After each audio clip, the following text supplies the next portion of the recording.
చూడండి ఫ్రెండ్స్, అదిరిపోయింది రోడ్డు.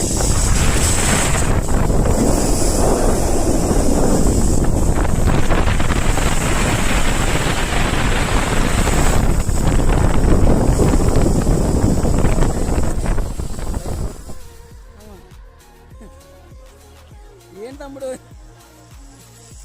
అమ్మా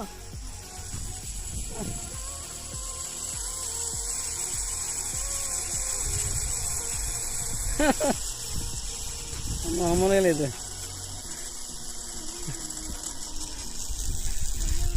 నేను అసలే భయపడుతున్నానంటే మళ్ళీ చేస్తారా మీరు? ఆగిపోతే పరిస్థితి నా మీద ప్రయోగం చేస్తున్నారు మీరు. చూడండి ఫ్రెండ్స్, అదిరిపోయింది, మామూలుగా లేదు. బాగుందా ప్లేసు?